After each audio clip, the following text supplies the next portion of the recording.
sa salita ng Diyos. Ibang uri ng mga tao na nakikinig ng salita ng Diyos. Subalit ang ganitong katotohanan ay mahalin tulad rin po natin sa buhay pamumuno ng ating mga lingkod sa pamahalaan. Mula sa presidente, pababa hanggang sa barangay. Kayo po bilang mga namumuno ay nakararanas ng ganitong uri ng mga tagapakinig. Mga taong tuwang-tuwa at pinupuri pa tayo. Ang ganda naman ang iyong speech, Gob, o Vice, o kaya Mayor. Ang ganda, na-touch ako, tama talaga yun. At marami ang tinamaan. Pero afterwards, alam niya ng mga batikang politiko, don't ever rely and trust everyone who tells this to you. They may mean some other things. And after that, wala na. Nakapagating ng yung pumuri sa iyo. Excuse me po. Yung mga pumuri sa iyo ng ganun, galing mo magsalita, etc. Baka yun na hindi unang-una pang hindi bumoto sa iyo. Who knows? Only God knows. Mga taong tulad ng mga nasa tabi ng daan, mababaw ang pagtingin sa inyong mga adikain, sa inyong mga plano at pagmabalasakit sa ating bayan. Ikalawa ay ang mga taong nasa batuhan. Okay? Sumusunod, nakikinig ng ilang panahon. Subalit pagkatapos ng ilang panahon, wala na. Walang lalim ang kanilang mga ginagawa at pagsunod sa ating mga programa ng pamahalaan. Ang ikatlo naman ay ang nasa lawagan. Okay, alam niya ang kanyang gawain. Okay, alam niya ang kanyang mga tungkulin. Subalit dala ng iba pa niyang mga sidelines, dala pa ng kanyang mga adikhain at mga planong personal, ay nawawala yung tunay na espiritu ng malasakit at pagmamahal sa bayan. Minamahal ko mga kapatid na kapwa lingkod, katulad din po ninyo, kami po ay nakararanas din ng ganitong mga pagsubok sa buhay. Mga taong nakikinig, subalit hindi sapat ang pakikinig. Kaya naman ipanalangin po natin na ngayong State of the Province Address ng ating minamahal na governor ay ang lahat ng makikinig ay maging tunay na matabang lupa na kung saan ay mayroong lalim at ang lahat ng kanyang sasabihin ay tumimo sa kanilang mga puso, lumago at magkabunga, sapagkat ang bungang ito ay tatamasahin hindi ng mga nagsasalitang opisyal ng ating pamahalaan, kundi ng ating lalawigan at lahat ng mamamayan. Kung ganito lamang po ang ating pananaw, minamahal na mga kababayan,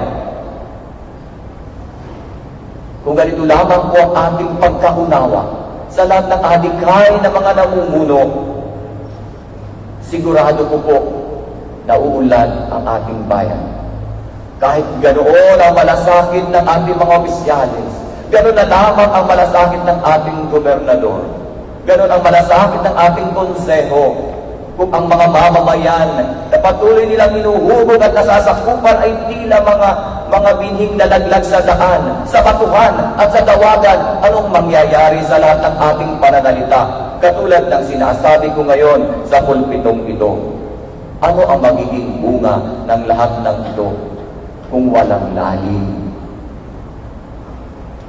Minamahal ko mga kapatid, isa sa mga commitments namin bilang mga lingkod ng Panginoon ay ang ipagdasal ang mga pinuno ng ating pamahalaan, mula sa presidente pababa, at lalong higit ay ang mga lokal na namumuno dito sa ating lalawigan o mga namumuno sa ating pamahalaang lokal. Yan pong araw-araw namin isinasama sa aming panalangin upang sila'y patuloy na liwanagan ng Espiritu Santo sa kanilang pamumuno ay tunay na manaig ang malasakit at pagmamahal, at sila naman ay pakinggan ang kanilang mga pinamumunuan. Katulad ng sinabi sa unang pagbasa mula sa aklat ni Propeta Jeremias, ipinangako ng Diyos na siya'y pipili ng mga pastol na mayroong pusong katulad niya. May malasakit, may pagmamahal, may pangunawa. Minamahal na mga nakikinig, mga mamamayan, alam ko pong ito ay makararating sa inyong mga tahanan.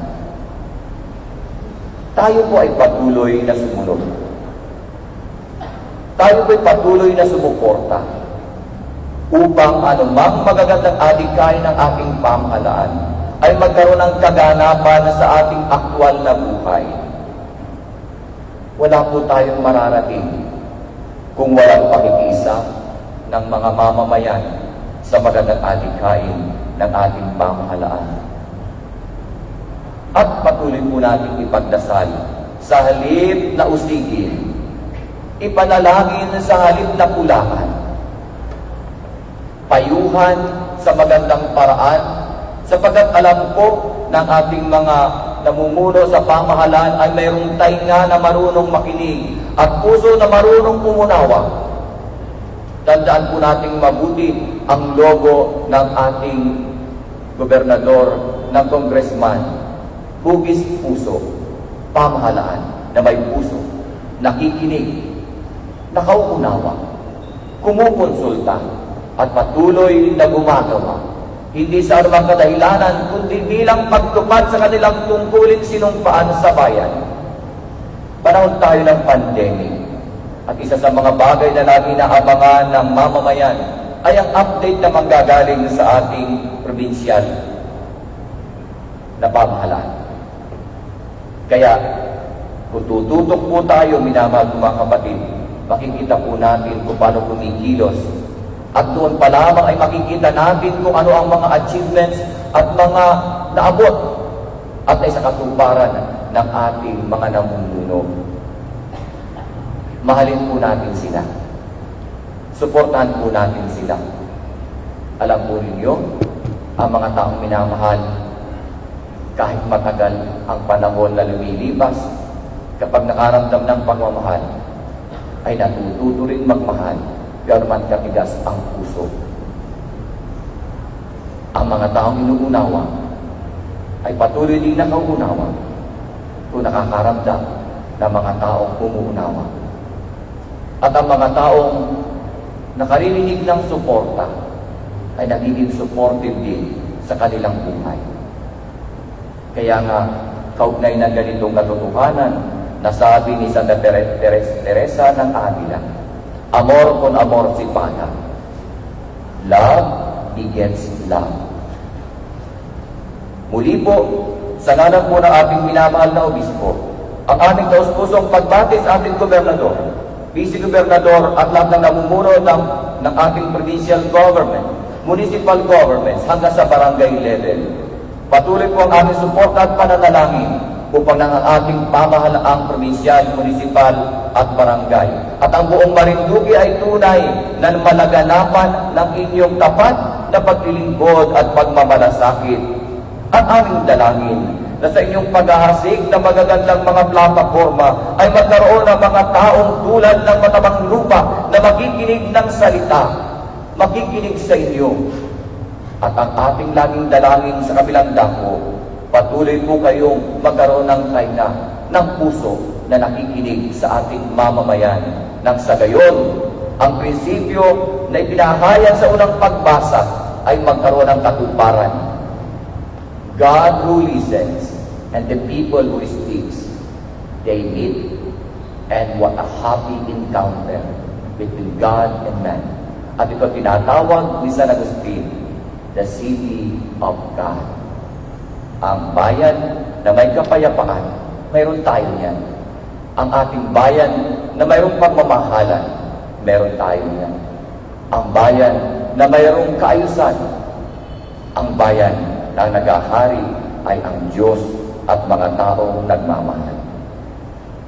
Magandang umaga po sa inyong lahat at pagpalain tayong lagi ng Panginoon ngayon at magpasawalang hanggan. Tumayo po tayo para sa panalangin ng bayan.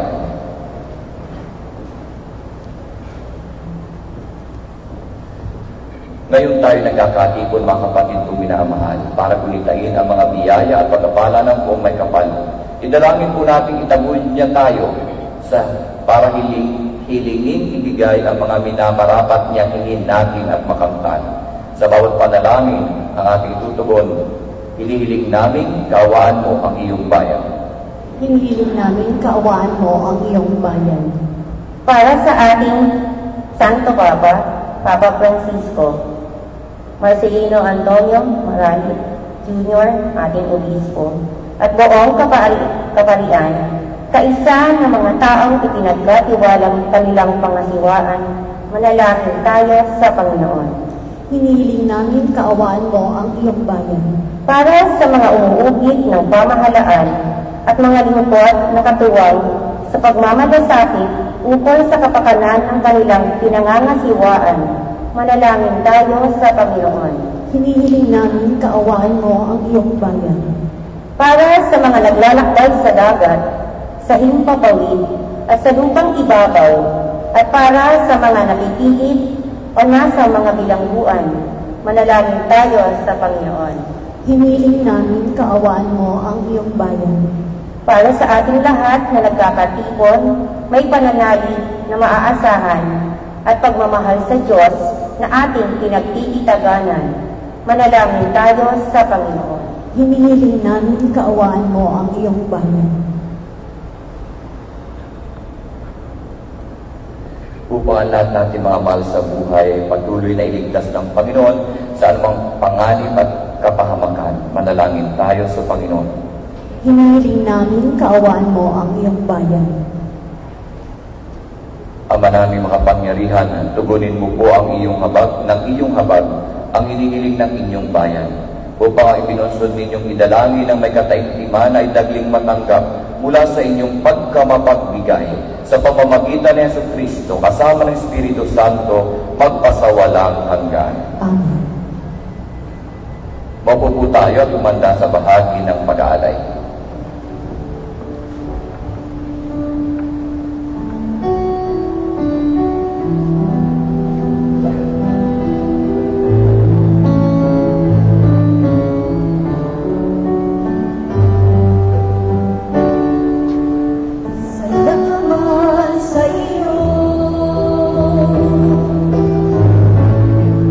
Aking Panginoong Yesus,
Maghanap ako ng sampo.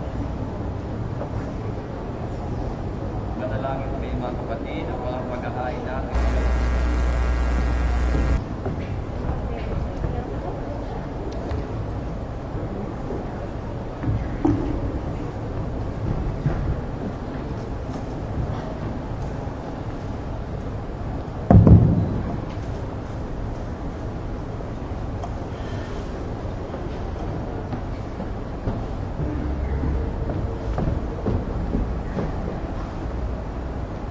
Manalangin kayo mga kapatid upang ang paghahain natin ay kalugdan ng Diyos Amang makapangyarihan.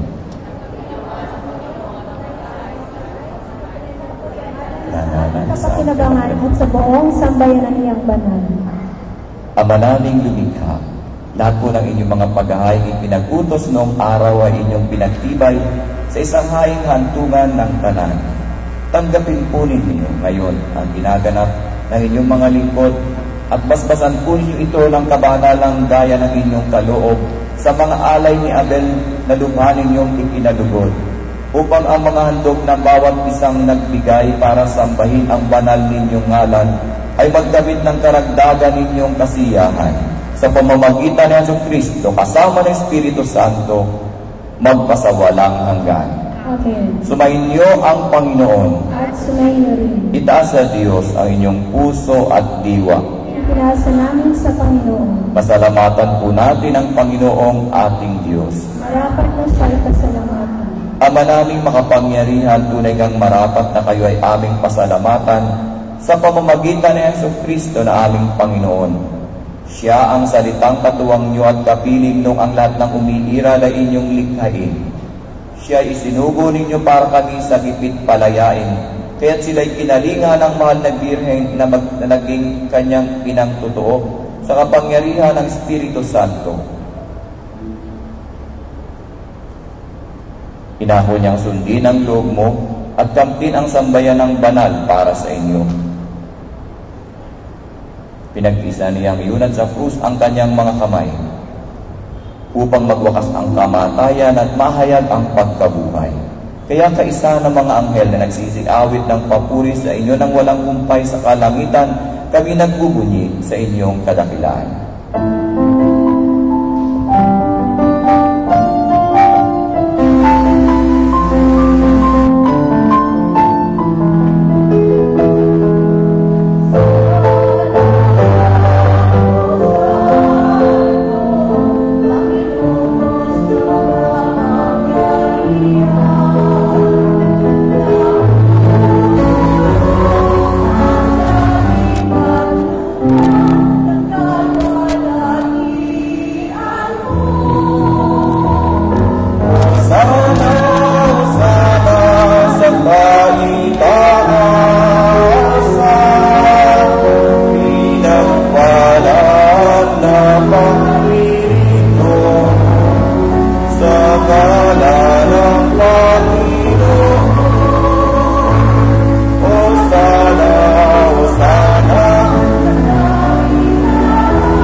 Naming banal kayo po ang bukal ng tanang kabanalan, kaya't sa pamamagitan ng inyong Espiritu, gawin po ninyong banal ang mga kaloob na ito upang para sa amin ay maging katawan at dugo ng aming Panginoong Jesucristo.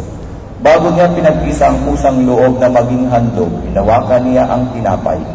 Pinasalamatan kaniya, pinagati-hati niya yon, iniabot sa kanyang mga alagad at sinabi, "Tanggapin ninyong lahat ito at kanin. Ito ang aking katawan na ihahandog para sa inyo."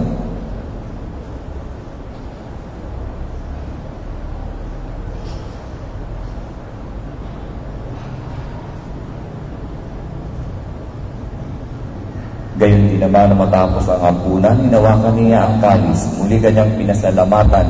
Iniabot niya ang kalis sa kanyang mga alagad at sinabi, "Tanggapin ninyong lahat ito at inumin. Ito ang kalis ng aking dugo, ng bago't walang hanggang tipan. Ang aking dugo na ibubuhos para sa inyo at para sa lahat sa ikapagpapatawad ng mga kasalanan. Gawin ninyo ito sa pag-alaala sa akin."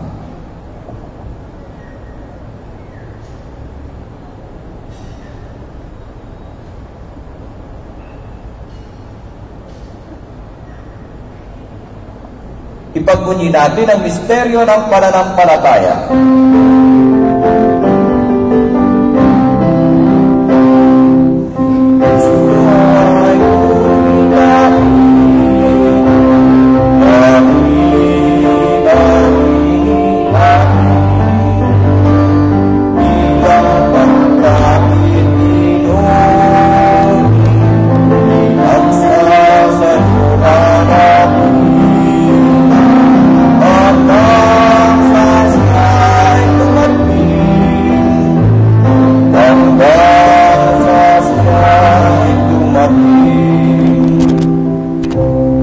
Amang ginagawa po namin ngayon ang pag-alaala sa pagkamatay at muling pagkabuhay ng inyong anak. Kaya't iniaalay po namin sa inyo ang pinapay na nagbibigay buhay at ang talis na nagkakaloob ng kaligtasan. Kami po'y nagpapasalamat dahil kami inyong minarapat na tumayo sa harap mo para maglingkod sa iyo. Sinasamo po namin kaming magsasalo-salo sa katawan at dugo ni Kristo ay mabuklod sa pagkakaisa sa pamamagitan ng Espiritu Santo. Ama, lingapin mo po ang iyong simbahang laganap sa buong daigdig. Puspusin mo po kami sa pag-ibig kay San Francisco na aming Papa at kay Marcelino Antonio na aming Obispo at ang Tanang Kaparian. Alalahanin mo rin po ang mga kapatid naming nahulay na may pag-asang sila'y muling mabubuhay. Lalo tigil ay ang mga nakalipas na yumaong naging bahagi ng aming pamalaang pamprobinsya. Alalahanin din po ninyo ang lahat ng mga pumanan. Kawaan po ninyo sila at patuloy sa inyong paliwanagan. Kawaan po ninyo at pagindapatin kaming lahat na makasalo sa inyong buhay na walang wakas. Kaisa ng mahal na Birhen Maria na ina ng Diyos. Kaisa ni San Jose na kabiyak ng kanyang puso. Kaisa ng mga apostol at ng lahat ng mga banal na namuhay dito sa daigdig ng kalugod-lugod sa inyo. May pagdiwang nawa namin ang pagpupuri sa kararangal mo sa magitan ng inyong anak, naming Panginoong Jesucristo.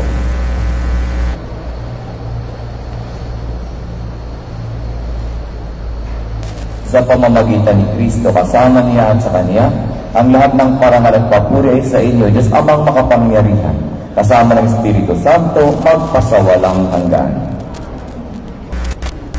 Sa tagubilin ng mga nakagagaling na utos at turo na Jesus na Panginoon natin at Diyos, awitin po natin ng lakas loob.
Sa lahat ng masama, pagkalooban ng kapayapaan araw-araw, iligtas sa kasalanan at ilayo sa lahat ng kapahamakan, samantalang aming pinananalikan ang dakilang araw ng pagpapahayag ng tagapagligtas namin sa Jesucristo.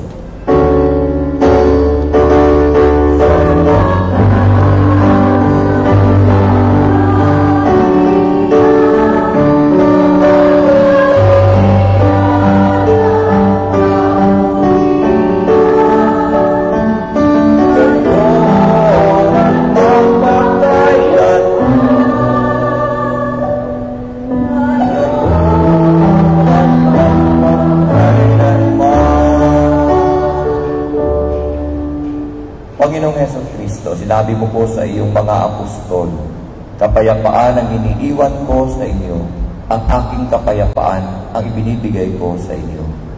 Tunghayan mo po ang aming pananampalataya at huwag ang aming mga pagkakasala. Pagalooban mo po kami ng kapayapaan at pagkakaisa ayon sa inyong kalooban kasama ng Espiritu Santo magpasawalang hanggan. Ang kapayapaan ng Panginoon naway laging sumainyo. Magbigayan po tayo ng kapayapaan sa isa't isa. Peace be with you, peace everyone.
Kordero ng Diyos. Ito ang nag-aalis ng mga kasalanan ng sanlibutan. Mapapalad po tayong inaanyayahan sa kanyang piging. Panginoon, hindi ako karapat-dapat na magpatuloy sa iyo, ngunit sa isang salita mo lamang ay gagawin mo.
Tumayo lang po ang lahat.